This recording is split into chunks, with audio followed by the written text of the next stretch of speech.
இந்த கூட்டத்தில் வந்து ஆண்டுடைய வார்த்தைகளை பகிர்ந்து கொள்ள கர்த்தர் கொடுத்த நல்ல வாய்ப்புக்காக கர்த்தரை நன்றியோடு ஸ்தோத்தரிக்கிறேன். எங்களை அன்போடு அழைத்த அருமையான சகோதரி அவர்களுக்கும் குடும்பத்திற்கும் ஆண்டுடைய நாமத்தில் அன்பின் வாழ்த்துக்களை அன்போடு நான் சொல்லிக் கொள்ளுகிறேன். என்னோடு வந்திருக்கிற பாஸ்டர் நரேன் பால், அவங்க என்னுடைய மருமகன். அவங்க பெரியார் பாதையில் சபை நடத்தி வருகிறார்கள். ஒரு கம்பெனிலையும் ஒர்க் பண்ணுறாங்க. ஆனால் கர்த்தர் அவர்களை கொண்டு பெரிய காரியங்களை செய்து வருகிறார். அவர்கள் நம்மத்தில் இருப்பது ரொம்ப சந்தோஷம். அதுபோலவே ஊழியம் செய்கிற இங்கே சாட்சி சொன்ன அருமையான சகோதரி அவர்களுக்கும் நான் நன்றி சொல்லிக் கொள்கிறேன். கர்த்தருடைய ஊழியர்கள் யாராக இருந்தாலும் எந்த விதத்தில் ஊழியம் செய்தாலும் ஒருவரோடு ஒருவர் ஐக்கியப்படுவது ஆண்டவருக்கு சந்தோஷம். அல்லேலூயா. ஒருவரை ஒருவர் உற்சாகப்படுத்துகிறவர்களாக நாம் இருக்க வேண்டும். இது ஆவியானவர் எனக்கு கற்றுக் கொடுத்த மிகப்பெரிய பாடம். சகோதரி சொன்னாங்க, நான் சோர்ந்து போய் இருந்தேன், பிரதர் என்னை உற்சாகப்படுத்தினாங்க. அது ஒரு பெரிய ஊழியம். ஆமேன்னு சொல்லுங்கள். அதாவது தூண்டி விடுவாங்க, பார்த்துருக்கீங்களா? ஊரில் கிராமங்களில் அவன் சும்மா தான் இருப்பான், அவள் இருக்காளே, அவனை தூண்டி விட்டே பிரச்சனையை கிளப்பிடுவா. கேள்விப்படுறோமா? அந்த மாதிரி தூண்டுற ஆட்களும் இருக்கிறாங்க. ஆனால் சோர்ந்து போய் இருக்கிற ஆட்களை பயப்படாதீங்க, தைரியமாக செய்யுங்க, நாங்கள் பின்னால் இருக்கிறோம், அந்த மாதிரி மோட்டிவேட் பண்ணி விட்டால் அவங்க நல்லா எழும்பி வந்துடுவாங்க. அதுதான் ஆண்டவருக்கு மகிமை. அல்லேலூயா. நீங்கள் என்ன மாதிரி தோன்ற ஆள் கொஞ்சம் செக் பண்ணணும் இன்னைக்கு. ஆமேன்னு சொல்லுங்கள். ஆமாம், பொறுமையாக இருக்கிற மனுஷனை அவன் என்ன கேள்வி கேட்குற, சும்மா உட்காந்துருக்கிறையா அப்படின்னு சும்மா இருக்கிற ஆளை அப்படி தூண்டிடக்கூடாது. அதே நேரத்தில் ரொம்ப சோர்ந்து போய் தளர்ந்து போய் இருக்கிற ஆட்களை சும்மா இருக்கக்கூடாது. அவங்கள உற்சாகப்படுத்தி 2 வார்த்தை பேசலாம். காசா பணமா, ஏன் இப்படி இருக்கிறீங்க, கர்த்தர் நம்மோடு கூட இருக்கிறார், அவர் உங்களுக்கு நம்ம கைவிட மாட்டார். அப்படி பேசுனீங்கன்னா அது பெரிய பலனை கொடுக்கும். அல்லேலூயா. கர்த்தருக்கு ஸ்தோத்திரம் உண்டாகட்டும். அதனால தான் நான் சகோதரிக்கு மாத்திரம் இல்லை, எங்கே போனாலும் யாரையும் நான் மோட்டிவேட் தான் பண்ணுவேன். அது ஒரு பெரிய ஊழியம். இது எத்தனையோ பேர் இப்படி சொல்லியிருக்காங்க. நீங்கள் அன்றைக்கி சொன்ன வார்த்தை. ஒரு முறை ஒரு இடத்துக்கு நான் ஊழியத்துக்கு போயிருந்தேன்.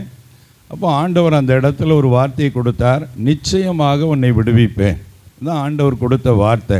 அதை சொல்லி அவருக்காக ஜெபிச்சுட்டு செய்து கொடுத்துட்டு வந்துட்டேன். ஒரு சில மாதங்கள் கழித்தது அவர் என்னை தேடி வீட்டுக்கு வந்தார். வரும்போது, பிரதர், அன்றைக்கி நீங்கள் சொல்லி இந்த வார்த்தையை சொல்லி ஜெபிச்சிங்க, நான் என்னை பற்றி உங்கள்கிட்ட எதுவுமே ஷேர் பண்ணிக்கல, ஆனால் நீங்கள் வந்திருக்கும் போது அன்றைக்கி எனக்கு 3 கோடி ரூபாய் கடன் இருந்தது. அப்படி பார்க்குறீங்க, நான் 3 லட்சத்தில் முக்காடிக்கிட்டே தான் தள்ளாடிக்கிட்டு வர்றேன்னே, 3 கோடியா அப்படின்னு சொல்லிட்டு நம்ம வாழ்க்கையில் பல வேளை நினச்சிருந்தோம். நல்லா டிப் டாப்பாக வர்ற ஆட்களுக்கு அவங்களுக்கு என்னையா அப்படின்னு நினைக்கிறோம். பின்னால் பார்த்தா அவங்க நிலைமை பரிதாபமாக இருக்கும். அதனால் கர்த்தர் நம்மளை எந்த லெவலில் வச்சுருக்கிறாரோ அதில் திருப்தியாய் வாழவும் நாம் படித்து கொள்ள வேண்டும். அப்போ அந்த சகோதரர் சொன்னார், 3 கோடி ரூபாய் கடந்தது. நான் ரொம்ப சோர்ந்து போய் சூசைட் பண்ணிக்கலாமாங்கிற எண்ணத்துக்கு அளவுக்கு நான் போயிட்டேன். அன்றைக்கு கர்த்தர் உங்கள் மூலம் பேசினார், எனக்கு நம்பிக்கை வந்தது, நிச்சயமாகவே உன்னை விடுவிப்பேன் வார்த்தையின்படி இப்போ எனக்கு 3 கோடி ரூபாய் கடந்து விடுதலை கொடுத்து என்னை ஆசீர்வாதமாக வச்சுருக்கிறார் பரன்னு சொன்னார். அல்லேலூயா. இதை ஏன் உங்களுக்கு சொல்கிறேன்னா, நீங்கள் சின்ன சின்ன கடன் பிரச்சனை இருந்து கொண்டு ஐயோ தூக்கமே வரமாட்டேங்க பிரதர், சாப்பிடவே முடியல பிரதர், அப்போ தான் உங்களுக்கு ஆண்டவர் சொல்ல, பாரு 3 கோடிக்காரனையே மாற்றினவனே உனக்கு 3 லட்சம் கடனை மாற்ற மாட்டேனா? அல்லேலூயா சொல்லுங்கள். மாற்றுவார். அதுக்காக மாற்றினோடனே அடுத்த ஒரு 5 லட்சம் பேர் கடன் வாங்கிடக்கூடாது. கர்த்தருக்கு ஸ்தோத்திரம். ஆமாம், ஒன்றில் விடுதலையாக்கக்குள்ளே அடுத்துல போய் ஒரு கண்ணியில் மாற்றிடக்கூடாது. ஆகவே கர்த்தர் நிச்சயமாக உங்களை விடுதலையாக்குவார். நீங்களும் எல்லாரையும் என்ன செய்யுங்க, என்கரேஜ் பண்ணி விடுங்க. அது ஒரு நல்ல கிருபை, அது ஒரு பெரிய ஊழியம்.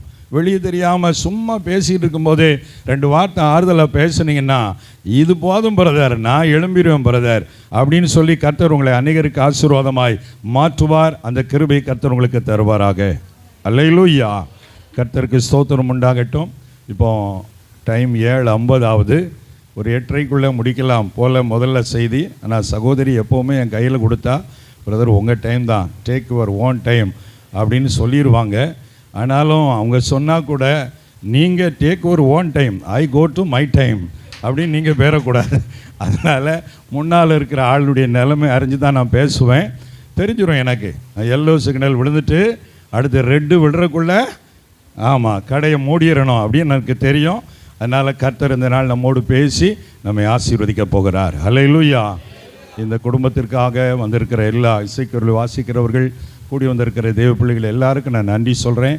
கர்த்தர் நம்மோடு பேச போகிறார். இருந்தவாறே தலை தாழ்த்தி ஆண்டவருடைய வார்த்தைக்காக நாம் ஜெபம் செய்வோம். Thank you Lord Jesus. பரிசுத்த ஆவியானவரே உமக்கு நன்றி சொல்கிறேன். எல்லாரும் ஒரு நிமிஷம் அப்படியே ஆண்டவரை ஸ்தோத்திரம் பண்ணுவோமா? ஆவியானவரே, எங்கள் மத்தியில் இருப்பதற்காய் நன்றி அப்பா. ஆண்டவரே, எங்கள் மத்தியிலே நீர் உலாவி கொண்டிருப்பதற்காய் நன்றி அப்பா. பரிசுத்த ஆவியானவரே, உம்மை நாங்கள் வரவேற்கிறோம் ஐயா. நன்றியோடு உம்மை ஸ்தோத்தரிக்கிறோம் ஐயா. நன்றி ராஜா, உமக்கு ஸ்தோத்திரம் ஐயா. ஹல்லேலூயா, ஹல்லேலூயா, ஹல்லேலூயா.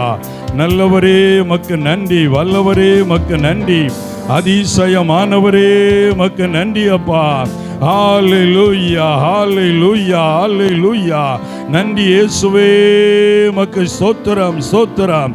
ரபாலா ஹரதானா. அப்படியே அந்நிய பாஷையில பேசுங்க ஆவிக்குள்ளாக. ரிபாலா ரதாலா ரகரதால ரகதானா ஷட ரகரதனி லரகல துல ரகதானா. ஹல்லேலூயா, உமக்கு நன்றி அப்பா, நன்றி அப்பா, நன்றி ராஜா. எங்களுக்குள்ளே வாசம் செய்யும் ஆவியானவரே, இந்நாளில் உம் சித்தம்பு நடத்தி செல்லும் ஐயா. எங்களுக்குள்ளே வாசம் செய்யும் ஆவியானவரே, இந்நாளில் உம் சித்தம்பு நடத்தி செல்லும் ஐயா. ஆவியானவரே, ஆவியானவரே, பரிசுத்த ஆவியானவரே,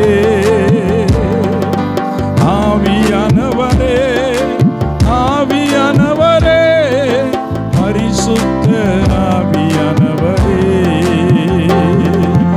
எங்களுக்குள்ளே வாசம் செய்யும் ஆவியானவரே, இந்த நாளில் உங்க சித்தம் போல் நடத்தி செல்லும் ஐயா. எதிரிகளின் சூழ்ச்சிகள், சாத்தானின் தீக்கணைகள் எதிர்த்து நிற்க பலன் வேண்டுமே.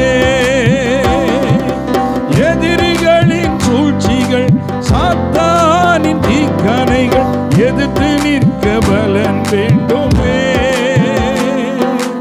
உடல் சோர்வு, அசதிகள், பலவீனங்கள் நீங்கி உற்சாகத்தால் நிரம்ப வேண்டுமே. உடல் சோர்வு, அசதிகள், பலவீனங்கள் நீங்கி உற்சாகத்தால் நிரம்ப வேண்டுமே. ஆவியானவரே, thank you Holy Spirit, we praise you Jesus. ஆவியானவரே, ஆவியானவரே, ஆவியானவரே, பரிசுத்த ஆவியானவரே. நன்றி அப்பா. அன்பு தகப்பனே, நீர் எப்போது எங்களோடு கூட இருக்கிறீரப்பா. என் நாமத்தை பிரஸ்தாபப்படுத்தும் எந்த ஸ்தானத்திலும் நான் உன்னிடத்தில் வந்து உன்னை ஆசீர்வதிப்பேன் என்று சொன்ன கர்த்தர் இங்கு இருப்பதற்காய், வந்திருப்பதற்காய் நன்றி சொல்லுகிறோம் ஐயா. நீர் எங்களோடு பேசி எங்களை ஆசீர்வதி. இயேசு கிறிஸ்துவின் நாமத்தில் ஜெபிக்கிறோம் நல்ல பிதாவே, ஆமேன், ஆமேன். ஆண்டுடைய வார்த்தைக்கு நேராக நாம் கவனத்தை திருப்புவோம். இந்த கூடுகைக்கு பெயர் கொடுத்திருக்கிறார்கள். இது என்ன கூடுகை? இது என்ன கூட்டம்? குடும்ப ஆசீர்வாத கூட்டம். பரவாயில்ல, தெரிஞ்சு வந்திருக்கிறீங்க. ஏதோ ஒரு கூட்டம்னு சொன்னாங்கய்யா, வந்தையா அப்படி சொல்கிற ஆட்கள்லாம் இருக்கிறாங்க. எதையுமே ஒரு தெளிவாக அறிந்து நம்ம ஞானம் உள்ளவர்களாக இருக்கணும். அது ரொம்ப முக்கியம். ஒரு மனம் அப்படின்னு சொல்லும்போது அந்த கூட்டம் எதுக்காக வைக்கப்படுகிறது? அந்த நோக்கத்தோடு எல்லாரும் ஒன்றிணைந்து நம்ம வரும்போது தான் அதற்கேற்ற விதத்தில் ஆவியானவர் அசைவாடுவார். அல்லேலூயா. சுகமளிக்கிற கூட்டம்னா சுகத்திற்காக, விடுதலைக்காக எல்லாரும் அந்த நோக்கத்தோடு வரும்போது அதற்கேற்ற வார்த்தைகளை நாம் தியானித்து ஜெபிக்கும்போது ஹீலிங், அதாவது சுகமளிக்கிற வல்லமையோடு ஆவியானவர் கிரியை செய்வார். இப்போ நம்ம வந்திருப்பது குடும்ப ஆசீர்வாத கூடுகை. கர்த்தருக்கு ஸ்தோத்திரம்.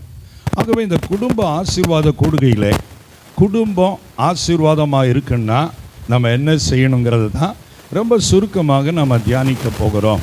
எல்லாருக்கும் தெரிந்த ஒரு வேத வசனம், சங்கீதங்களின் புஸ்தகம் 115வது சங்கீதம் 12-13 வசனங்கள். பைபிளை திறக்காமலே சொல்லிடலாம். சங்கீதம் 115:12-13.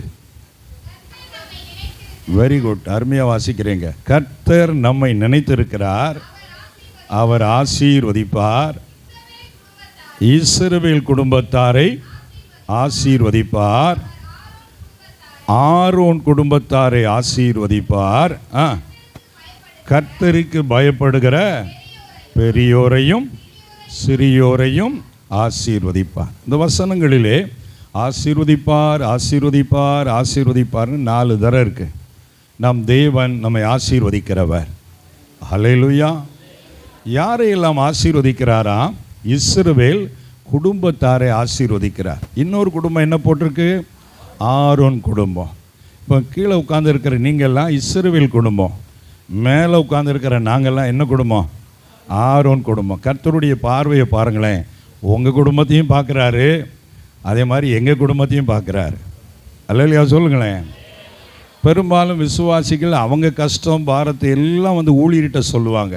ஆனால் ஊழியக்காரர் வீட்டில் நிலைமை என்னங்கிறத அறிந்து கொள்ள மாட்டாங்க. ஆனால் தேவன் 2 விதமான குடும்பங்களை கண்ணோக்கி பார்க்கிறார். உங்களையும் ஆசீர்வதிக்க விரும்புகிறார், எங்களையும் ஆசீர்வதிக்க விரும்புகிறார். ஹல்லேலூயா. ஆகவே ஆண்டவர் இந்த வசனத்தின் முதல் வார்த்தை என்ன சொல்கிறது? கர்த்தர் நம்மை நினைச்சிருக்கிறார். என்ன நினைச்சிருக்கிறாரு? உங்களை ஆசீர்வதிக்கணும்னு நினைச்சிருக்கிறார். ஆமீன் சொல்லுங்க. பல வேளையிலே நமக்கு மன ரீதியாக சோர்வு வரும்போது நம்மளை யாரும் நினைக்கா, நம்மளை ஒருத்தனுமே என்ன செய்யறதில்ல, கண்டுகொள்றதே. எனக்கெல்லாம் பத்திரிக்கை தருவானா, அவன் பணக்காரனுக்கு கொடுப்பான், அவருக்கு கொடுப்பா, எனக்கெல்லாம் யார் கொடுப்பா அப்படின்னு நினச்சி நம்மளை யாருமே நினைக்கலையேங்கிறதுலே நமக்கு சோர்வு வந்துடும். அப்படி நீங்கள் சோர்வோடு இருந்தால் உங்களுக்கு சொல்கிறேன், யார் உங்களை நினைச்சாலும் நினைக்கட்டாலும் கர்த்தர் உங்களை நினைத்து கொண்டே இருக்கிறார். ஹல்லேலூயா. எவர் நினைச்சானே நினைக்கட்டானா அவர் நினைச்சா போதும். நீங்கள் நினைச்சாதான் வாழ முடியும், நீங்கள் நினைச்சாதான் உயர முடியும். இப்போ நம்ம பாட்டெலாம் படிக்க டைம் இல்லை. அது ஒரு பாட்டு ஒரு தேவ ஊழியக்காரர் எழுதியிருக்கிறார். அவர் நினைச்சா தான் நம்மளால் என்ன முடியும்? வாழ முடியும். அவர் நினைச்சிட்டாரு. என்ன நினைச்சிட்டாரு? இந்த குடும்ப கூடைக்கு வந்திருக்கிற உங்கள் குடும்பத்தை நான் ஆசீர்வதிக்க போகிறேன். ஹல்லேலூயா. உங்கள் குடும்பத்தில் ஆசீர்வாதம் வரப்போகிறது. யாருக்கெல்லாம் ஆசீர்வாதம் வேணும்? ஐயா, எங்கள் வீட்டுக்காரர் பேரே என்னதான் அப்படி சொல்கிற ஆட்களாக இருக்கிறாங்க. கர்த்தருக்கு ஸ்தோத்திரம். அந்த காலத்தில் அப்படி நல்ல பேர் வச்சாங்க. ஆசீர்வாதம், செபமணி அப்படிலாம் பேர் வச்சுருக்கிறாங்க. இப்போ அப்படிலாம் இல்லை. வாய்க்குள்ளேயே நுழையாத பேரை வச்சு அவன் கிறிஸ்தவனானே தெரிய மாட்டாங்க. பேர் வைக்கும்போதே பைபிளெல்லாம் பாருங்கள், அந்த சூழ்நிலையை பார்த்தே பேர் வைப்பாங்க. எதிர்காலத்தை கணிச்சே பேர் வைப்பாங்க. என் பெற்றோருக்காக நான் கர்த்தரை சோத்திருக்கிறேன். எனக்கு பழைய ஏற்பாட்டிலேருந்து ஒரு பேர், புதிய ஏற்பாட்டிலேருந்து ஒரு பேர் வச்சுருக்கிறாங்க. பழைய ஏற்பாட்டில் டேனியல், தானியேலின் காரியம் ஜெயமாக இருந்தது. புதிய ஏற்பாட்டு பேர் பீட்டர், பாறை மாறி நிற்கிறவன் தான் பீட்டரு. கர்த்தர் பேரின்படியே அவனை ஆசீர்வதித்திருக்கிறாரு. அல்லேலூயா சொல்லுங்க. சும்மா தோர பாண்டி அந்த என்னெல்லாமா பேர் வைக்கிறாங்க. பிரியமானவர்களை, பேர் வைக்கும் போதே உங்கள் பிள்ளைகளுக்கு எதிர்காலத்தை கணக்கு பண்ணி பேர் வைங்க. நான் பார்த்துருக்கிறேன். ஒரு நேரம் சதாம் ஹுசேன் உலக அளவில் ரொம்ப ஃபேமஸாக பேசுனாங்க.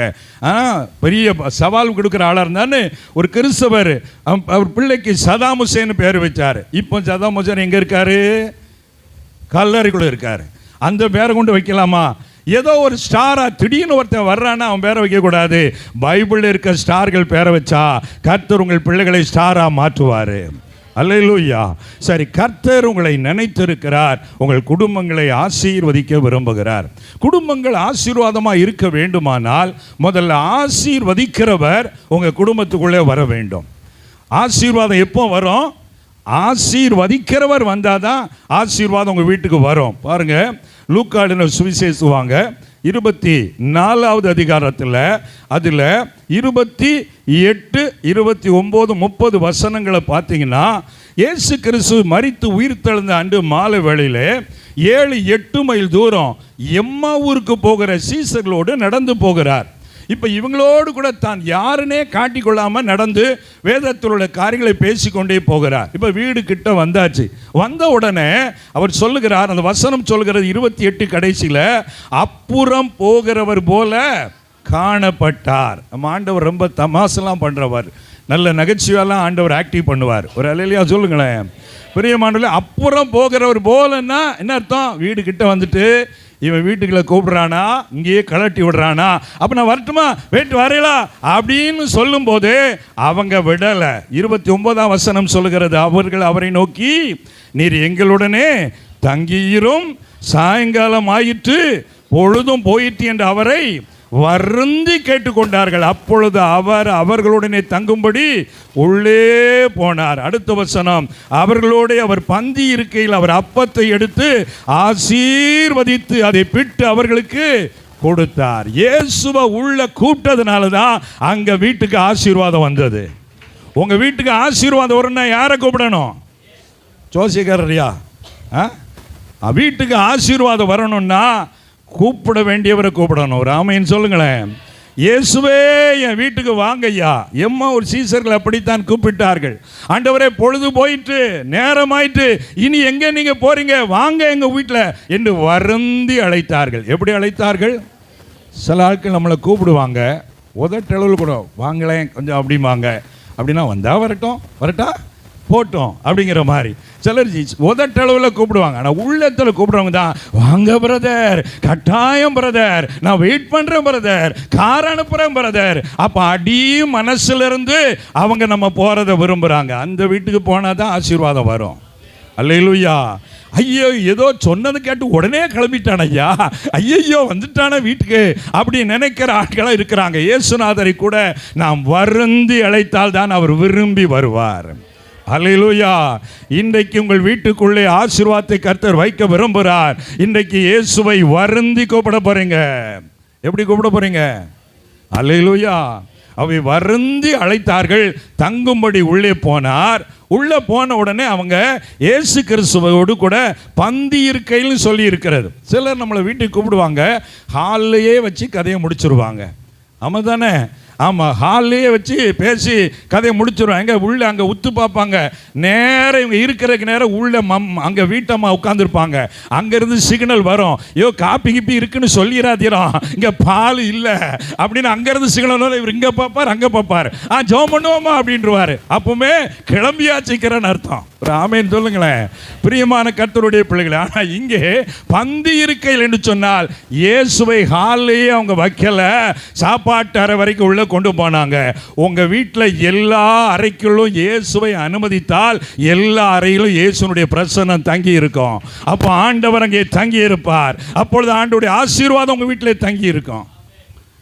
சிலர்லாம் நம்ம திடீர்னு போயிட்டா, என்ன பிரதர் ஃபோன் பண்ணாமல் வந்துட்டீங்க, சட்டா புடாங்க, எல்லாம் லைட் ஆஃப் பண்ணுவாங்க, டிவி ஆஃப் பண்ணுவாங்க, அது இதுன்னு என்னெல்லாமோ ஓடிக்கிட்டு இருக்கோம். ஆமாம், அங்கே ஐயா சொல்லாமல் வந்துட்டார் ஐயா. ஐயோ, சீரியஸான டைம் சீரியல் ஓடிக்கிட்டு இருக்கும்போது இவர் வேற வந்துட்டார் ஐயா. இந்த மாதிரி இருப்பாங்க. ஏனென்றால் பலர் இயேசு கிறிஸ்துவை எல்லா ஏரியாவிலும் வீட்டுக்குள்ளே அலோவ் பண்ணுறது இல்லை. சில ஏரியா மக்கள்லாம் இருக்கிறாங்க, சில மக்கள் இருக்காங்க, சில ஏரியாவோட ஹாலே நின்னுக்கோ ஐயா, நாங்கள் நினச்சா கூப்பிடுவோம்.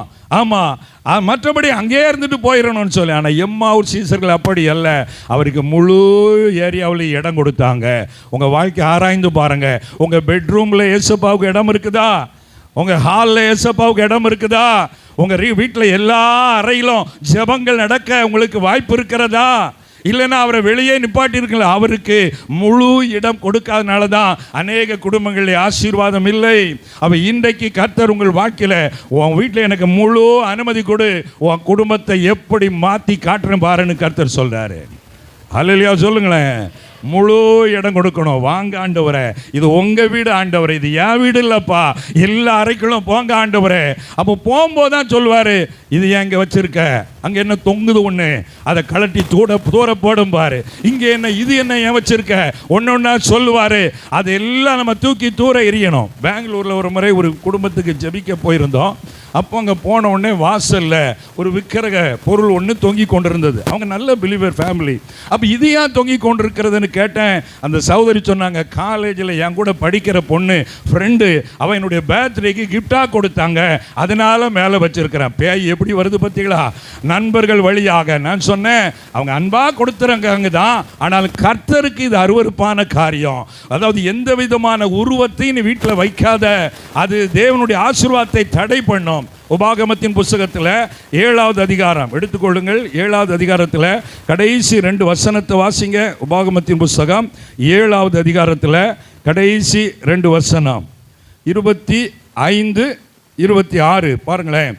அவர்கள் தேவர்களின் விக்கிரகங்களை அக்னியினால் சுட்டரிக்க கடவாய், நீ அவைகளால் சிக்கிக்கொள்ளாதபடிக்கு அவைகளில் இருக்கிற வெள்ளியையும் பொன்னையும் நீ இச்சியாமலும் அதை எடுத்துக்கொள்ளாமலும் இருப்பாயாக. அவைகள் உன் தேவனாய் கர்த்தருக்கு அருவருப்பானவைகள். அடுத்த வசனம் முக்கியம். அவைகளை போல நீ சாபத்துக்குள்ளாகாதபடி அருவருப்பானதை உன் வீட்டிலே கொண்டு போகாயாக. அதை சீ என்று வெறுத்து முற்றிலும் அருவருக்க கடவாய். அது சாபத்திற்குள்ளானது. உங்கள் வீட்டில் இயேசு வந்து தங்கி இருக்கணும்னா இந்த மாதிரி அருவருப்புகளை தூக்கி வெளியே போடணும். ஒரு ஆமைன்னு சொல்லுங்களேன்.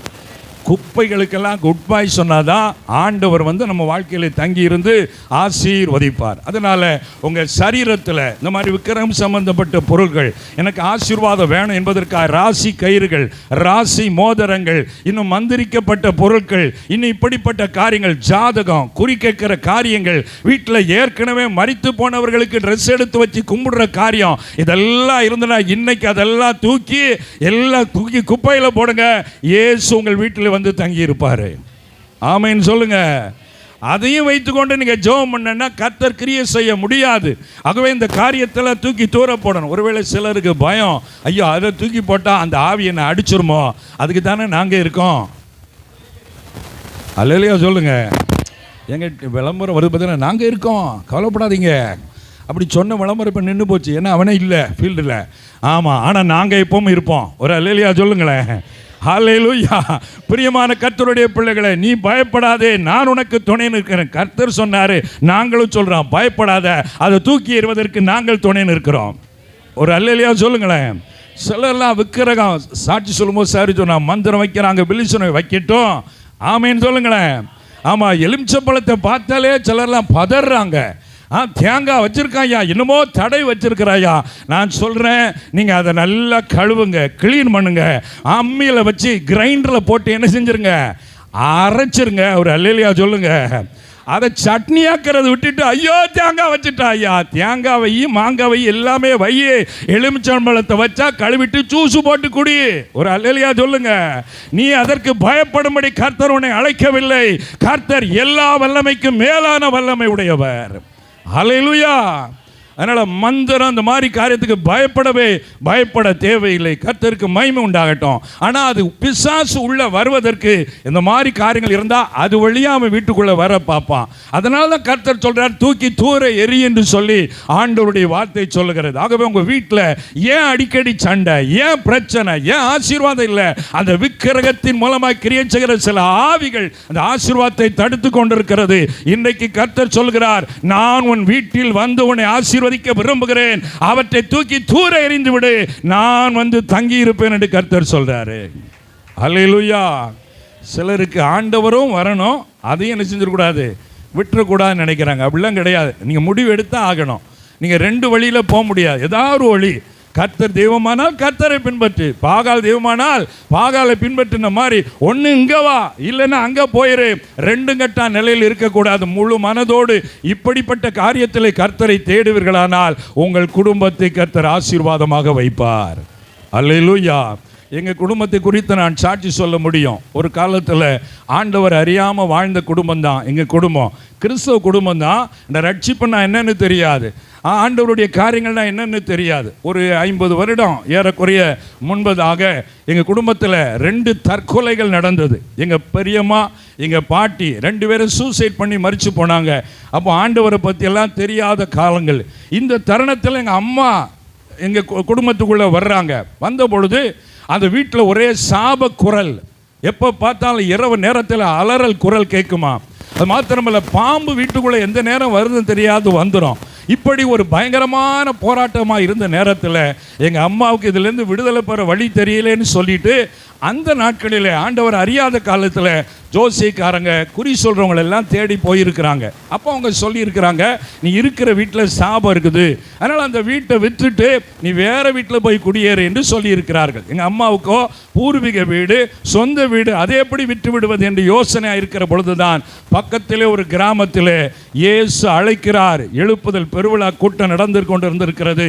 அதில் போய் பங்கு பெற்ற போது சகோதரர் DJ செனகர் மூலமாய் ஆண்டவர் பேசி செய்தி முடிச்சு ஜெபம் நடத்தும் போது, என் வீடு சாபமா இருக்குதே, ஆசீர்வாதமே இல்லையே, நிம்மதி இல்லைன்னு வந்திருக்கிற மகளே, இயேசு இன்றைக்கு உன் வீட்டுக்கு வரப்போகிறார்.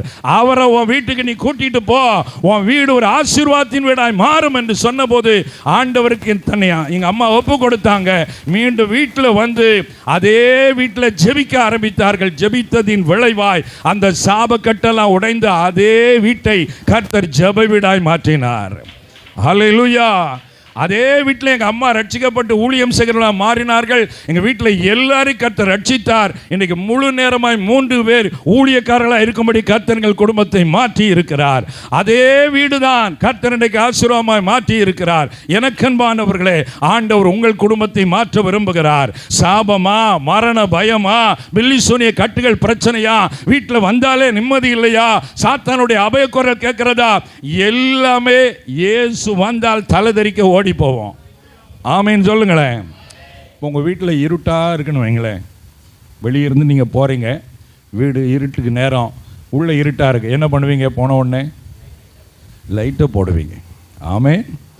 அது மாதிரி இயேசு சொன்னார், நானே உலகத்திற்கு ஒளியாக இருக்கிறேன், என்னை கண்டவன் இருளிலே இராமல் ஜீவ ஒளியை அடைந்திருப்பான்.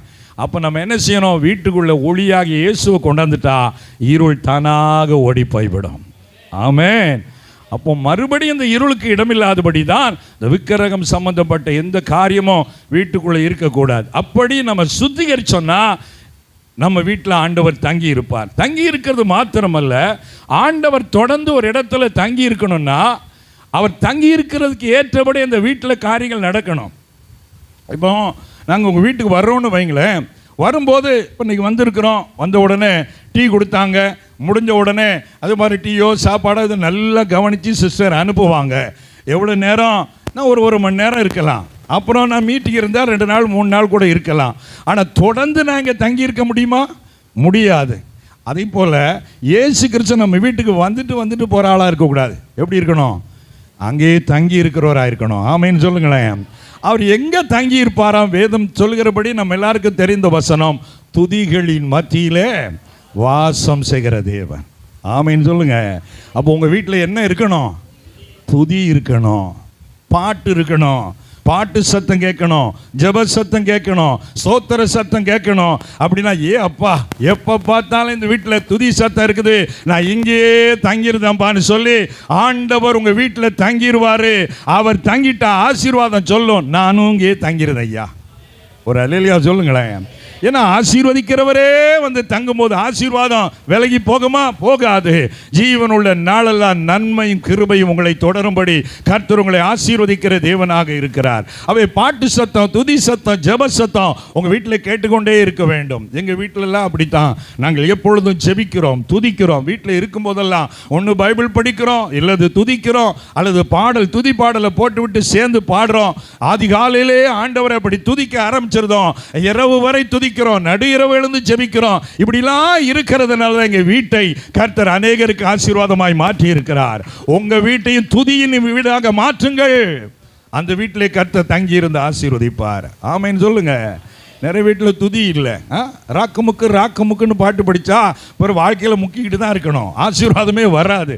எனக்கு அன்பான கர்த்தரை துதிக்கிற பாட்டு சத்தம் கேட்கணும். எல்லாரும் சேர்ந்து ஒரு பாட்டு படிப்போமா? துதி எடுத்தா சாத்தான் ஓடுவான். ஓடுற மாதிரி எல்லாரும் கைத்தட்டி உற்சாகமா பாடுவோமா? கர்த்தருக்கு ஸ்தோத்திரம். துதி எடுத்தால் சாத்தான் ஓடுவான், சும்மா இருந்தா திரும்பி வருவான். துதி எடுத்தால் சாத்தான் ஓடுவான், பைலா ஆமென். சும்மா இருந்தா திரும்பி வருவான். துதித்து பாடி மதிலை இடிப்போம், மகிழ்ந்து பாடி எரிகோ பிடிப்போ, துதித்து பாடி மதிலை இடிப்போ, மகிழ்ந்து பாடி எரிகோ பிடிப்போ.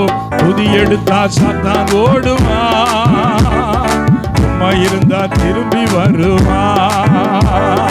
துதி எடுத்தால் சாத்தான் ஓடுமா, சும்மா இருந்தா திரும்பி வருமா. முறுமுறுத்தா திரும்பி வருவான்னு ஃபாதர் பாடியிருக்கிறார். நீ முறுமுறுக்க வேண்டாம், துதிக்காம சும்மா இருந்தாலே இடம் இருக்கான்னு வந்து எட்டி பார்ப்பான். மானங்கட்ட பைய சாத்தான். ஒரு ஆமைன்னு சொல்லுங்க. நீ எத்தனை தடவை விரட்டினாலும் மறுபடியும் வருவான், கூப்பிடாமலே வருவான். பாருங்க, ஆண்டவருடைய அபிஷேகம் நம்ம மேலே வரும்போது, ஆண்டவர் வரும்போது பப்ளிக்காக எல்லாரும் நம்ம ஜெபம் பண்ணி வாராவியானவர் வரும்போது எல்லாரும் மத்தியில் ஆவியில் நிரப்புவார். ஆனால் பிசாசு பாருங்க எப்போ எப்படி உள்ளே வருவான்னு தெரியுமா? ராத்திரி 12 மணிக்கு தலை நிறையா பூ வச்சுக்கிட்டு ராத்திரி ஒத்தையில் வந்த வத்தியா அப்போமே அவங்க கூட வந்துட்டேன். அந்த அக்கா கூப்பிட்டுச்சா? ஒரு அல்லேலியா சொல்லுங்க. கூப்பிடாம இந்த பையன் வரான், அப்போ மான மரியாதை இருக்கா? ஒன்றும் கிடையாது. நம்ம ஆண்டவர் மாதிரி கௌரவமான கர்த்தர் யாரும் கிடையாது. ஆண்டவர் சொல்றார் வெளிப்படுத்தின விசேஷம் 3ல், இதோ வாசற்படியில் நின்று தட்டுனேன், ஒருவன் இந்த தட்டுற சத்தத்தை கேட்டு கதவை திறந்தா அப்படிதான் உள்ளே வருவேங்கார். ஒரு அல்லேலியா சொல்லுங்களேன். டீசெண்டான ஆண்டவர். வீட்டுக்கு வரும்போது டீசெண்டான ஆளுக்குன்னா என்ன செய்வாங்க? ஒன்று பெல் அடிப்பாங்க, இல்லை சவுண்டு கொடுப்பாங்க. ஆனால் ஒன்றுமே இல்லாத ஆட்கள் எடுத்த உடனே கதவை தள்ளிட்டு கிச்சன் வரைக்கும் வந்துடும். பார்த்துருக்கீங்களா? அங்கே வீட்டில் பொம்பளை ஆட்கள் அப்போ தான் பாத்ரூமில் குளிச்சுட்டு வந்திருக்கோம், இவன் மடமடன்னு உள்ளே வந்துடுவான். ஒரு மானங்கட்ட ஆள் மாதிரி. சாத்தான அப்படித்தான். ஆனால் ஆண்டவர் பாருங்க தட்டுறாரு வெளியே நின்று, இடம் கொடுத்தா வரேன், நீ வேண்டான்னு சொன்னால் போயிட்டே இருக்கிற. ஒரு அல்லேலியா சொல்லுங்களேன். ஆண்டவர் கௌரவம் உள்ள ஆண்டவர். அதனால தான் அந்த ஆண்டவர் நம்மளை கௌரவமாக வச்சிருக்கிறாரு. டீசெண்டாக வாழ வைக்கிறவர் நம்முடைய கர்த்தர். இயேசுவை நினைத்து நான் மிகவும் மகிழ்ச்சி அடைகிறேன். ஹல்லேலூயா. நீ திறந்தா உள்ள வர்றப்பா. அப்போ கதவை நம்ம நினைச்சா என்ன செய்யலாம்? பூட்டலாம். நிறைய பேர் அப்படி தான் பூட்டி வச்சிருக்கேங்க. உள்ள வந்துடாதீரும். ஏன்னா வந்தா ஏன்னு சிகரெட்டை வச்சிருக்க தூர போடும் பாரு, ஏன்னு டாஸ்மாக்கு போற, இந்த காலி அங்கே ஓடுது கேட்பாரு. உள்ளே வந்தா அது என்ன பல்லுக்குள்ள என்னது வச்சு ஒதுக்கி வச்சிருக்க, ஒரு மாதிரி பேச்செல்லாம் நல்லா வருது, ஆனால் உள்ளுக்குள்ள ஏதோ ஒரு வீங்கி இருக்க கேட்பாரு. அதனால தான் இவரை உள்ள விட்டா நமக்கு சிக்கல். தண்ணி அடிக்க முடியாது, ஸ்மோக் பண்ண முடியாது. அதனால சண்டே சர்வீஸுக்கு வந்துட்டு அப்படியே பாசமாட்ட ஒரு ஆசீர்வாதம் வாங்கிட்டு அப்படியே போயிட்டான். நீ போயிட்டே இரு, கடைசியில் மாட்டுமா ஒரு நாள் வசமா, அப்போ தான் நான் வச்சு செய்வேன் உன்னை. ஒரு அல்லேலியா சொல்லுங்களேன். அதுக்கப்புறம் இயேசுவே ஆண்டவரே கர்த்தாவே காப்பாத்துயா. ஒரு பிரதர் அப்படி தான் ஸ்மோக் பண்ணுறதை விடவே இல்லை. எவ்வளவோ சொன்னால் கேட்க மாட்டார், கேட்கவே மாட்டார். கடைசியில் ஒரு நாள் நடு ராத்திரி அவருடைய 3 வயசு பிள்ளைக்கு வெட்டி வெட்டி இழுக்கிற மாதிரி வந்துட்டு, வெட்டி இருந்தால் இப்போ ஆஸ்பத்திரி கூட்டு போகிறதுக்கு வழி இல்லை. நடு ராத்திரி இப்போ உயிர் போயிருமான்னு பயம். அப்படியே குடும்பமாக அலறி அடிச்சுக்கிட்டு இருக்கும்போது ஆவியானவர் மெதுவாக பேசுகிறாரு, சிகரெட் எப்பமாவது விடுவியா? ஒரு அல்லேலியா சொல்லுங்க.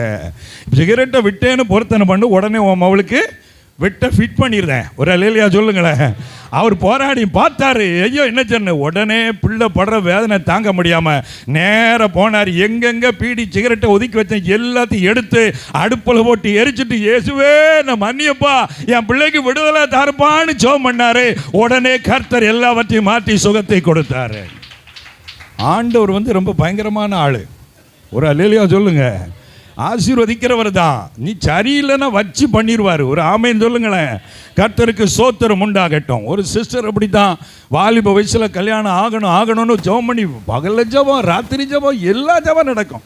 அப்புறம் கல்யாணம் ஆச்சு, ஒரு குழந்தை ஆச்சு, அப்புறம் ஜெபத்துக்கே வர்றதில்லை. ஏன் சிஸ்டர் வரல? நேரமே இல்லை வருதேன். அப்போ கல்யாணம் பண்ண தப்பு தானே? கல்யாணம் பண்ணாமே வச்சிருந்தா ஒழுங்காக ஜெபம் பண்ணிக்கிட்டு இருப்பாள் அந்த அக்கா. ஒரு அல்லேலியா சொல்லுங்களேன்.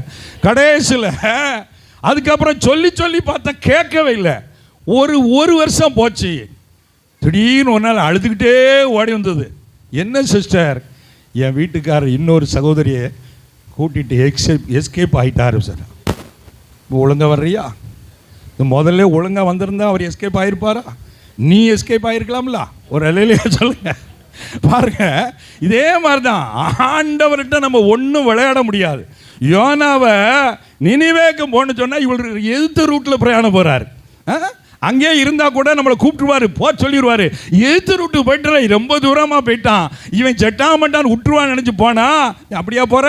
கடலையே குலுக்குடா, கப்பலையே குலுக்குடா, சரக்கெல்லாம் தூக்கி அள்ளி போடு, நீ வர்ற என் வழிக்கு வர்ற வரைக்கும் ஒன்று நினைச்ச மாட்டேன். ஒரு அல்லேலூயா சொல்லுங்க. ஆண்டவர்கிட்ட சவால் விடாதீங்க. ஆண்டவர் நல்லவர் தான், மகிமையானவர் தான். ஆனால் நம்ம கிட்ட வழியில் போனால் நம்மளை விடவே மாட்டாருங்க. அல்லேலூயா.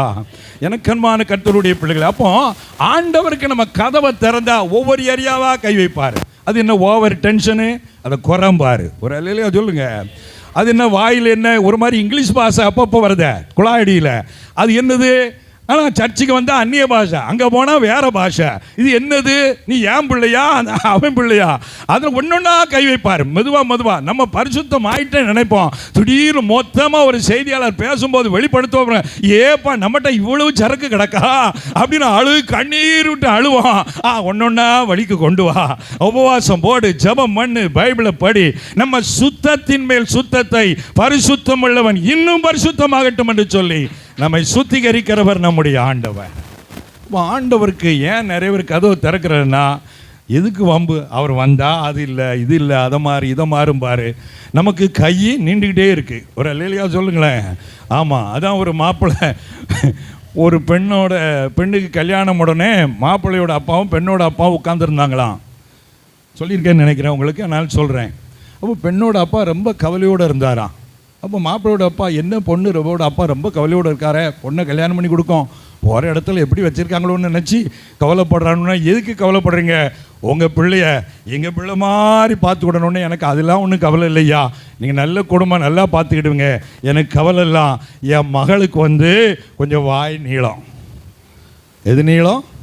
வாய் நீளம். அப்பப்போ என்னதான் பேசிடுவா. வீட்டில் சண்டையாக இருக்கும், நாங்கள் சமாளிச்சிட்டோம். போகிற வீட்டில் இந்த வாயால் பிரச்சனை ஆயிருமோன்னு நினச்சி பயப்படுதுன்னு சொன்னாராம். அப்படின்னு மாப்பிள்ளையோட அப்பா, ஒன்றும் பயப்படாது, இதானே பிரச்சனை, வாய் நீளம் தானே. உங்களுக்கு ரகசியம் சொல்லட்டா, என் பையனுக்கு கொஞ்சம் கை நீளம். எப்பெல்லாம் வாய் நீளுதோ அவர் கையை வச்சு மெயின்டைன் பண்ணிவிடுவார். ஒரு அல்லேலூயா சொல்லுங்களேன். வீடு நல்லா இருக்கணும்னா வாயும் கையும் சும்மா இருக்கணும். அல்லேலூயா சொல்லுங்க. நிறைய பிரச்சனை இந்த 2 ஏரியாவிலேருந்து தான் வருது. ஆமாவா இல்லையா? ஒருத்தர் ஒரு வீடியோவில் பார்த்தா, ஒருத்தர் சொன்னார், கணவர் அங்கேருந்து வரும்போதே காதில் 2லேயும் கப்பை போட்டு அடைச்சிக்கிட்டே வந்தாராம். எதுக்குன்னா, வீட்டுக்கு போனால் அவள் என்னதாவது பேசுவா, கேட்டால் நமக்கு டென்ஷன் ஆகும், சண்டை ஆகும், அப்புறம் அடிக்கணும். எதுக்கு? காதை 2 பொத்திக்கிட்டோம்னா என்ன பேசினா நமக்கு என்ன செய்யாது, கேளாது. உடனே இது முன்கூட்டியே வெளிப்பாடு மாதிரி அறிஞ்சு மனைவி கணவர் வரப்போகிறார், நம்ம என்ன செய்வோம்? வாயால் தான் பிரச்சனை வருது, ஸ்டிக்கர் போட்டு ஒட்டி வச்சுட்டு தான் வாயா. ஒரு அல்லேலூயா சொல்லுங்க. இப்போ சண்டையும் வராது, அப்படி வாழ முடியுமாங்க? அப்போ வாழ்க்கையில் நமக்கு கண்ட்ரோல் லைஃப்பை அதுவும் கர்த்தர் தான் நமக்கு தருகிறவராக இருக்கிறார். அப்போ நம்ம என்ன செய்யணும்? அவர் வந்தால் அது சரியில்லை இதுன்னு சொல்லான்னு நினைக்கக்கூடாது. வாங்க ஆண்டவரே, எந்தெந்த ஏரியாவை மாற்றணுமோ மாற்றுங்கப்பா, எனக்கு ஏன் சித்தம் இல்லைப்பா, உங்கள் சித்தப்படி வாழ என்னை அர்ப்பணிக்கிற விட்டு கொடுத்து பாருங்கள், கொஞ்ச நாட்களில் உங்களை அற்புதமான பாத்திரமாக மாற்றிடுவார். இந்த சகோதரியா இப்படி மாறிட்டாங்க, இந்த பிரதரா இப்படி மாறிட்டாங்கன்னு சொல்லும்படி கர்த்தர் உங்கள் வாழ்வை மாற்றி உங்கள் குடும்பத்தை ஆசீர்வதிக்கப்பட்ட குடும்பமாய் மாற்றுகிறவராக இருக்கிறார். அல்லேலூயா. நல்ல வேளை என் மனைவி நான் இங்கே கூப்பிட்டு வரல அப்படின்னு நான் நினைக்கல. ஒரு அல்லேலூயா சொல்லுங்களேன். ஏன்னா வந்தாலே இடத்துல பிரச்சனை. என் மனைவியை சொல்லலை, பொதுவாக எதுக்கு பிரதர் கூட்டிகிட்டு வரல, அது அந்த வேலை இந்த வேலைம்பாங்க. பிரச்சனை என்னென்னா சமாளிக்க முடியாமல் தான். ஒரு அல்லேலூயா சொல்லுங்களேன்.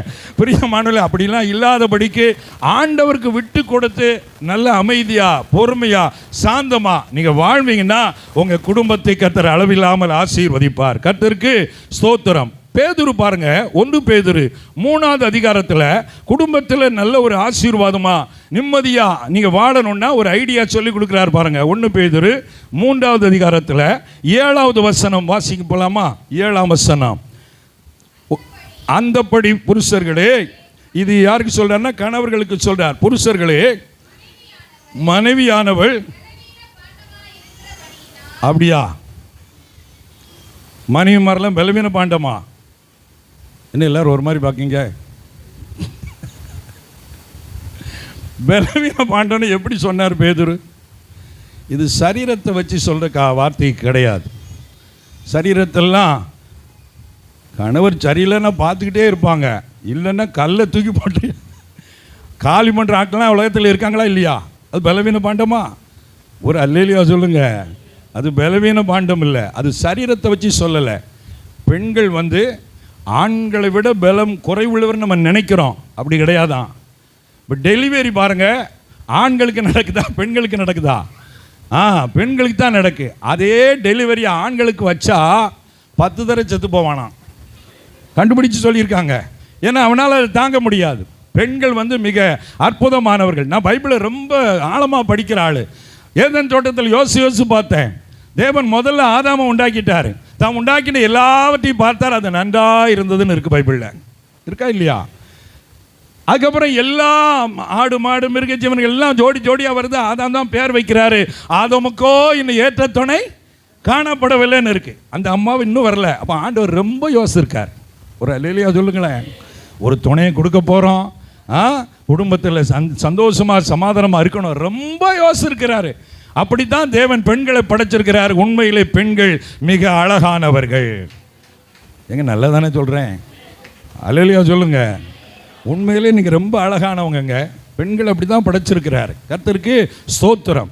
அது மாத்திரமல்ல, பெண்கள் புத்தியுள்ள ஸ்திரீ தன் வீட்டை நீங்கள் நினைச்சா கட்டி எழுப்ப முடியும், கட்டம் பண்ணா போக வைக்கவும் முடியும். கர்த்தருக்கு ஸ்தோத்திரம். அப்போ உங்ககிட்ட நல்ல திறமை இருக்கு, ஆமா இல்லையா? கர்த்தருக்கு ஸ்தோத்திரம். உங்களை நல்ல விசேஷமா கர்த்தர் படைத்து வைத்திருக்கிறார். உண்மையிலே பெண்களை நினைத்து நான் கர்த்தரை மகிமைப்படுத்துகிறேன். அல்லேலூயா. பிரியமான கர்த்தருடைய பிள்ளைகளே, இப்படி மிக அருமையாக அழகாக நல்ல திறமையாக கர்த்தர் படைத்தார். அப்படி படைக்கிற அந்த பெண்களை குடும்பத்திலே ஆண்களுக்கு துணையாகத்தான் படைத்து கொடுத்திருக்கிறார். எப்போ பிரச்சனை ஸ்டார்ட் ஆச்சு தெரியுமா? ஆதாம் குடும்பத்தில். இப்போ ஆதாமுக்கு ஒரு வேலையை கொடுக்கிறார். தோட்டத்தை பண்படுத்தவும் காக்கவும் வச்சாரு. அந்த ஏதேன் தோட்டத்தில் மனுஷங்க யார் தான் இருக்கா? இவங்க ஜோடி 2 பேர் தான் இருக்காங்க. ஒரு அல்லேலியா சொல்லுங்களேன். அப்போ தான் கல்யாணம் பண்ணி வச்சிருக்கிறார் ஆண்டவர். ஜாலியாக அவளையும் கூட்டிகிட்டு போண்டியான வேலைக்கு தோட்டத்துக்கு. இவர் வீட்டில் விட்டுட்டு அங்கே போனார். போனதுனால தானே சிக்கலே வந்தது. அதனால் திருமணமானவர்கள் மேக்சிமம் ஒருவரை விட்டு ஒருவர் என்ன செய்யாதீங்க, பிரியாதீங்க. பவுல் 1 கொரிந்தியர் 7 எழுதுறாரு, ஜெபத்துக்கும் உபவாசத்துக்கும் தடை வராதபடிக்கு கொஞ்சம் பிரிஞ்சிருக்கலாம். நான் ஃப்ரீயாக கர்த்தரை தேடணும் மட்டும் நீங்கள் பிரிங்க, மற்றபடி ஒருவரை விட்டு ஒருவர் என்ன செய்யாதீங்க, பிரியாதுங்க. ஏன்னா சாத்தான் உங்களை தூண்டி விடுவான். அந்த தனிமையை தான் சாத்தான் பயன்படுத்தி ஏவாளை வீழ்த்தினான். அதே போல் குடும்பத்தில் மேக்சிமம் நீங்கள் தனிமையாக இருக்கணும்னு நினைக்காதீங்க. ஒன்று ஏதாவது வேலை செய்யுங்க, இல்லைன்னா கர்த்தரோடு கூட இருங்க. வீணாக நேரங்களை செலவிடுவதன் மூலமாகத்தான் சாத்தான் குடும்பத்துக்குள்ளே வந்து குடும்பத்தை சிதைக்கிறான். தனிமையிலே மிக கவனமாயிருங்கள். ஒரு ஆமேன் சொல்லுங்கள். அல்லேலூயா. நல்ல தனிமை இருக்கிறதில்ல ரொம்ப கவனமாக இருக்க விரும்புவேன். ஏன்னா தனிமையில் இருக்கும்போதெல்லாம் நம்ம மைண்டை சாத்தான் தாக்குவதற்கு பல சூழ்நிலைகள் உண்டு. அப்போ நீங்கள் அதுக்கு ஏற்றபடி உங்களை ப்ரிப்பேர் பண்ண வேண்டும். உங்கள் மைண்டை பைபிளை மெடிடேட் பண்ணுவது. பரிசுத்தத்தை நம்ம இழந்தோன்னா அதில் வரக்கூடிய ஆபத்து என்ன, அதை உணர்ந்து நீங்கள் ரொம்ப கேர்ஃபுல்லாக இருக்க வேண்டும். ஏவாள் அப்படி அதில் கவனமாக இல்லாமல் போனதுனாலும் ஆதாம் ஏவாளை தனியாக விட்டுவிட்டபடினாலும் தான் அங்கே குடும்பத்தில் பெரிய பிரச்சனை வந்தது. ஆகவே பெண்கள் பலவீன பாண்டம் என்று சொல்லும் பொழுது ஈஸியாக ஏமாற்றப்பட்டு விடுவார்கள். அதனால தான் பெண்கள் பலவீன பாண்டம் என்று பேதுரு சொல்றார். ஏதேன் தோட்டத்தில் சாத்தான் ஆதாமை போய் ஏமாத்தலை. யாரை தான் ஏமாத்தினாரு? ஒரு அல்லேலியா சொல்லுங்க. அப்போ நீங்கள் பலவீனமான பாண்டங்கள். என்னதான் நீங்கள் திறமைசாலியாக இருந்தாலும் அக்கா உங்களை மாதிரி யாரும் அழகா இல்லைக்கா, என்ன அழகுக்கான்னு சொன்ன பட்டுன்னு விழுந்துருவாங்க பாருங்க. அக்கா நீங்களாக்கா, உங்கள் அக்கா உங்கள் அம்மா எங்கே இருக்காங்க கேட்டோன்னே, நான் இப்போ வாலிப வயசு மாதிரியா இருக்கேன் அப்படின்னு நினச்சி பட்டுன்னு. எதுக்கு அவன் சொல்கிறான்னா ஏதோ கண்ணியை விரிக்கிறான். கர்த்தருக்கு ஸ்தோத்திரம். உங்கள் நகையை கொண்டு வாருங்கள், புது நகையை மாற்றி தருகிறேன் அப்படின்னு உடனே புதுசாக மாற்றுவியா அப்படின்னு உடனே அந்த நகையை கலத்தி கொடுக்கறது. அக்கா கொஞ்சம் தண்ணி கொண்டாங்க உள்ளே போகிறக்குள்ளே இவன் அந்த நகையை தூக்கி பாக்கெட்டில் போட்டு அவன் ஒரு கவரிங் நகையை தூக்கி கொண்டு போட்டுருவான். ஈஸியாக ஏமாந்துருவாங்க. அதனால தான் பலவீனமான பாண்டம் என்று இங்கே பேதுரு சொல்கிறார். அதனால நீங்கள் எப்போவுமே ஈஸியாக விட்டு கொடுத்துடக்கூடாது, விழிப்புள்ளவர்களாக இருக்க வேண்டும் என்று கர்த்தர் விரும்புகிறார். நிறைய குடும்பத்தில் ஏன் பிரச்சனை, ஆசீர்வாதம் இல்லைன்னா ஏமாந்துருவாங்க. ஆண்களும் ஏமாறுறாங்க, ஆனால் பெண்கள் ரொம்ப ஈஸியாக ஏமாந்துருவாங்க. அதனால தான் தீமோத்தேயுக்கு எழுதும்போது பவுல் எழுதுவார், அந்த பெண் பிள்ளைகளுடைய வீடுகளிலே புகுந்து அவர்களை வசப்படுத்தி கொள்ளுகிறார்கள். தவறான ஊழியக்காரங்க அப்படின்னு சொல்லப்பட்டிருக்கிறது. ஏதோ தீர்க்க தரிசன வார்த்தை என்று சொன்ன உடனே அதுக்கு ஏமாற்றப்பட்டு பணம் நகையெல்லாம் இழந்து போகிற நிலைமை. இந்த மாதிரி நீங்கள் இருக்கக்கூடாது. ரொம்ப விவேகமாக இருக்கணும், ரொம்ப ஞானமாக இருக்கணும். அப்போதான் கர்த்தருடைய ஆசீர்வாதத்தை நீங்கள் சுதந்திரிக்க முடியும். ஆமேன்னு சொல்லுங்க. சரி, அதே நேரத்தில் பெண்கள் இப்படி பலவீனமாக சில பலவீனம் பாண்டனாக்கு நிறைய காரியம் இருக்குது. இப்போ அதை விவரத்தை சொல்ல டைம் இல்லை. இப்போ பேதுரு ஆண்களுக்கு என்ன சொல்ல வர்றாரு? மறுபடியும் 1 பேதுரு 3க்கு வாங்க. புருஷர்களே, மனைவியானவள் பலவீன பாண்டமாக இருக்கிறபடியினால் உங்கள் ஜெபங்களுக்கு தடை வராதபடி நீங்கள் விவேகத்தோடு அவர்களுடனே வாழ்ந்து. என்ன சொல்கிறாரு? மாப்பிள்ள, நீ விவேகமாக இல்லைன்னா சாப்டர் க்ளோஸ் ஆயிரும். அதனால ரொம்ப கவனமாக குடும்பம் நடத்துன்னு சொல்கிறார். ஒரு அல்லேலூயா சொல்லுங்க. ஜெபம் பண்ணு. ஞானத்துக்காக யார் ஜெபம் பண்ணால்? கல்யாணம் முடித்தவங்களாம் ஜெபம் பண்ணணும். எதுக்கு ஜெபம் பண்ணணும்? ஞானத்துக்காக ஜெபம் பண்ணணும். அல்லேலூயா சொல்லுங்க. ஞானத்துக்குன்னா ஞானங்கிற பொண்ணு வர்றதுக்கு ஜெபம் பண்ண சொல்லலை. பொண்ணுக்கு ஞானம் கொடுக்க ஜெபம் பண்ணணும். கர்த்தருக்கு ஸ்தோத்திரம். பிரியமான கர்த்தருடைய பிள்ளைகள், அப்போ விவேகமாய் வாழுங்கள். குடும்பத்தில் ரொம்ப நம்ம விவேகமாக இருக்கணும். நூல் தவறுனா கரணம் தப்பினால் மரணம். அந்த மாதிரி ஃபேமிலி லைஃப். நீங்கள் கரணம் தப்பிடக்கூடாது. ஒரு அல்லேலூயா சொல்லுங்க. பிரியமான கர்த்தருடைய பிள்ளைகளை, இப்படிப்பட்ட காரியத்தில் ஞானமாயிருங்க. கடைசியாக ஒன்று சொல்லிட்டு நாம் ஜெபிக்க போகிறோம். குடும்பத்திலே ஆசீர்வாதங்கள் வர வேண்டுமானால் எசேக்கியேல் தீர்க்கதரிசியின் புத்தகம் 44வது அதிகாரம் அதில் கடைசி வசனத்தை நாம் வாசிப்போம். எசேக்கியேல் 44 கடைசி வசனம், 30வது வசனம். எசேக்கியேல் 44:30. சகலவித முதற்கனிகளில் எல்லாம் முந்தின பலனும் நீங்கள் காணிக்கையாய் செலுத்தும் எவ்விதமான பொருட்களும் ஆசாரியர்களுடையதாக இருப்பதாக உங்கள் வீட்டில் ஆசீர்வாதம் தங்கும்படிக்கு பிசைந்த மாவில் முதற் பாகத்தையும் ஆசாரியனுக்கு. அதாவது உங்கள் வீட்டில் ஆசீர்வாதம் தங்கணும்னா வரக்கூடிய வருமானத்தில் முதல் பங்கை கர்த்தருக்கு எடுத்து வச்சிருன்னு கர்த்தர் சொல்கிறார். இது கொஞ்சம் கஷ்டம்தான். அல்லேலூயா சொல்லுங்க.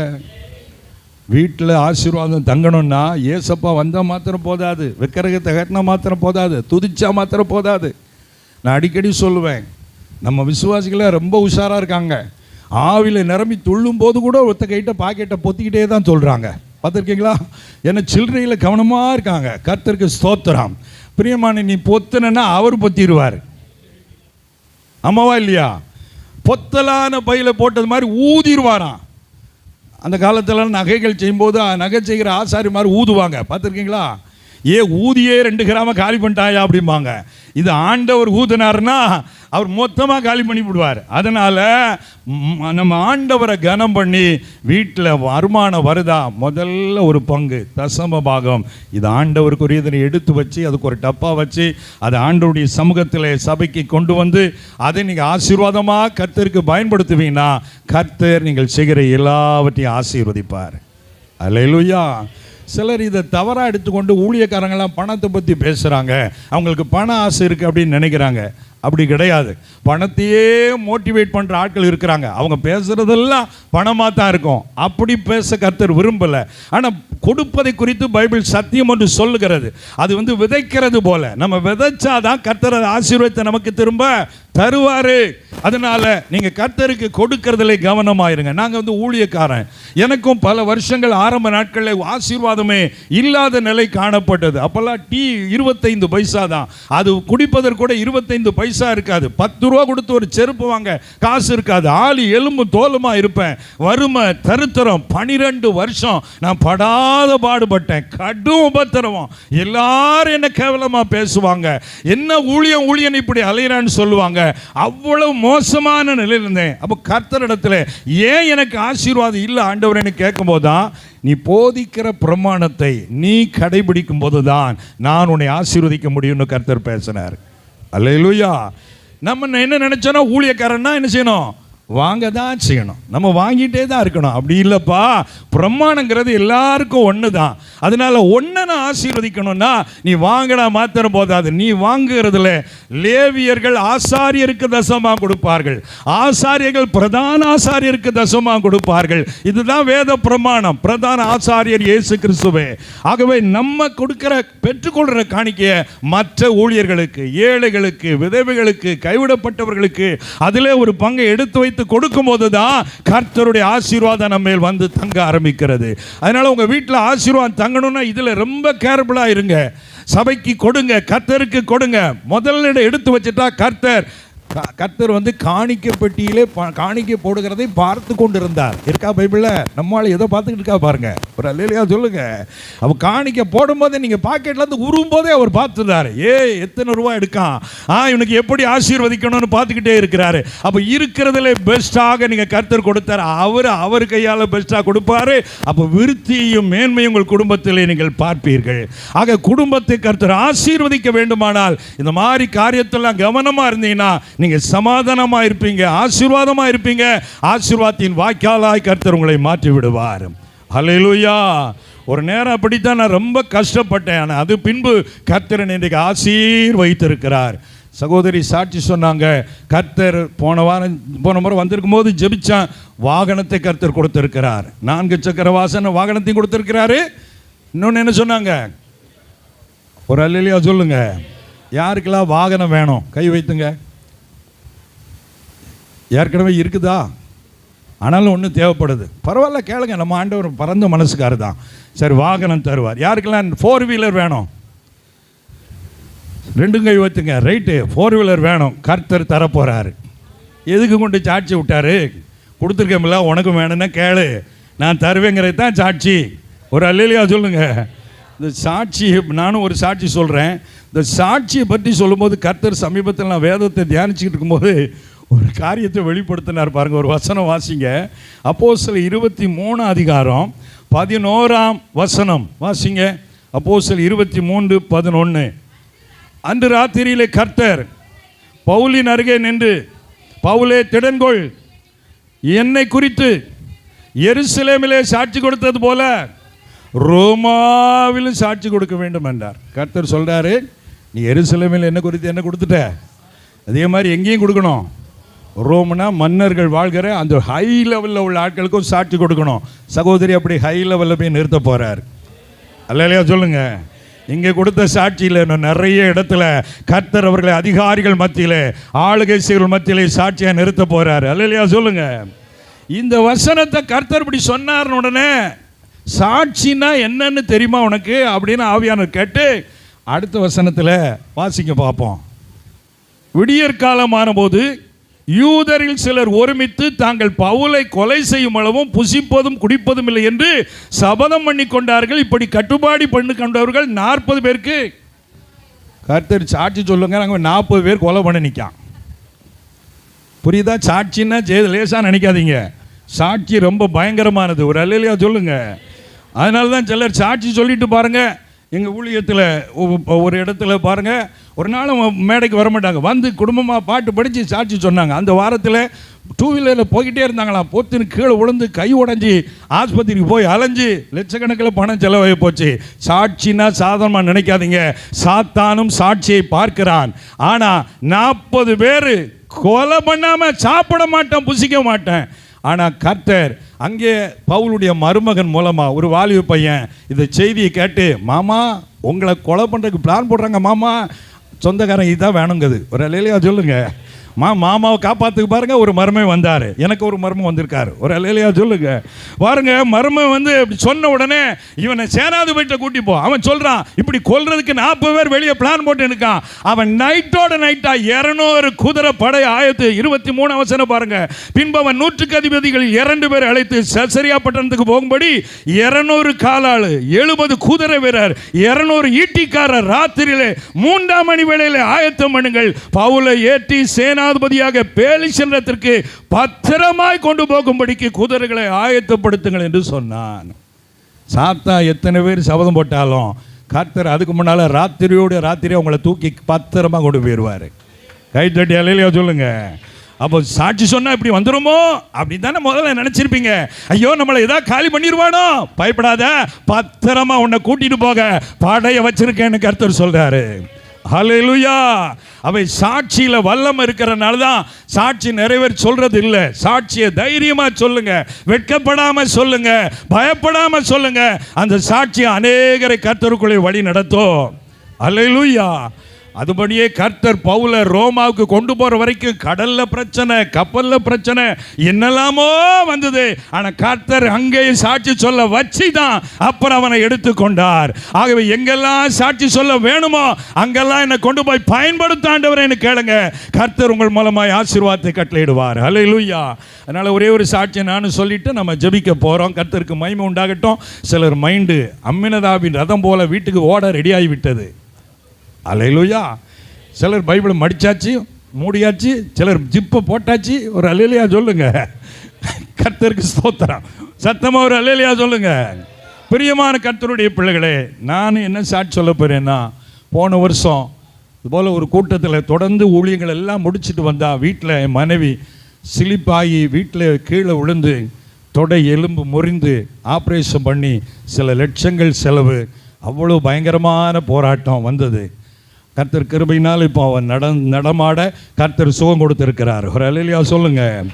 ஒரு வருஷம் ஆச்சு. போன வருஷம் எந்த ஊழியத்துக்கு போயிட்டு வந்து அப்படி ஆச்சோ அதே ஊழியத்துக்கு இந்த வருஷம் போனோம். அங்கே போய் சாட்சியாக நின்னுறணும், சாத்தானை வெட்கப்படுத்திடணும். நீ என்னை முடக்கலாம் நினைச்ச, கர்த்தர் என்னை நடக்க வச்சிருக்காருன்னு சொல்லி அதே இடத்துல சாட்சி சொல்லிட்டு வந்தோம். இந்த வருஷம் ஆண்டவரே எங்களுக்கும் ஒரு கார் தரணும். ஏன்னா அவளுக்கு பைக்கில் ஏற முடியாது, பஸ்ஸில் சாதாரணமாக ட்ராவல் பண்ண முடியாது. வாகனம் தாரு ஆண்டவரேன்னு ஜெபித்தோம். ஆனால் பாருங்கள், கர்த்தர் ஒரு 10-20 நாளைக்கு முன்பதாக ஒரு சகோதரன் வெளி தேசத்தில் இருக்கிறார். அவர் எனக்கு என்ன ஃபோன் பண்ணி திடீரென, பிரதர் எனக்கு ஒரு ஹெல்ப் பண்ணணுன்னார். என்ன ஹெல்ப் பிரதர்ன்னு, நான் ஃபாரினில் இருக்கிறேன், வருஷத்துக்கு ஒரு தடவை 2 தடவை தான் வருவேன், ஏதோ ஒரு 4 நாள் 1 வாரம் வாகனத்தை பயன்படுத்துவேன். புது பெலினோ மாருதி காரு 2021 தான் இறக்குனது. 11 லட்சம் ஏறக்குறைய அங்கே வீட்டில் நிற்குது, சும்மா தான் நிற்குது. அந்த காரை இந்தாங்க சாவி, பயன்படுத்துங்க ஊழியத்துக்கு அப்படின்னு சொல்லி 10 லட்சத்துக்கும் மேற்பட்ட அந்த காரை அற்புதமாக கர்த்தர் கொடுத்தாரு. அப்போ ஒரு சாட்சிக்கு 2 சாட்சி வந்துட்டு. கர்த்தர் என்ன கொடுத்தாரு சொல்லுங்க? வீட்டுக்கு சாரை கொடுத்துருக்காரு. காரை கொடுக்க மாட்டாரா? ஒரு அல்லேலூயா சொல்லுங்க. கர்த்தருக்கு ஸ்தோத்திரம். அல்லேலூயா. உங்களுக்கு காரை கர்த்தர் தரப்போகிறார். என்ன காருன்னு முடிவு பண்ணுங்க, என்ன அமௌண்ட்டில் வேணும்னு முடிவு பண்ணுங்க. உங்கள் வசதி இதெல்லாம் கொஞ்சமாக யோசிச்சுக்கிடுங்க. அதுக்காண்டி பெரிய காரன்னு பெரிய கடனை வாங்கி அப்புறம் கம்பெனிக்காரன் தூக்கிட்டு போகிற மாதிரி மாட்டிக்கிடாதீங்க. அதெல்லாம் கொஞ்சம் யோசிச்சு கொள்ளுங்க. ஆனால் கர்த்தர் நல்லவர், நிச்சயம் உங்களுக்கு வாகனத்தை தந்து உங்களை ஆசீர்வதிக்கிறவராக இருக்கிறார். ஹல்லேலூயா. இந்த ஊழியத்திலையும் சகோதரிக்கு நான் நந்தா பிரதருக்கு நல்ல ஒரு புது காரை கர்த்தர் கொடுத்துருக்கிறார். ஆசீர்வாதமாக இருக்கட்டும். ஆமேன்னு சொல்லுங்களேன். எல்லாரும் ஜெபிக்கும்படி எழுந்து நிற்போமா? எல்லாரும் கர்த்தரை நோக்கி பார்ப்போம். Thank you Lord Jesus. ஆசீர்வதி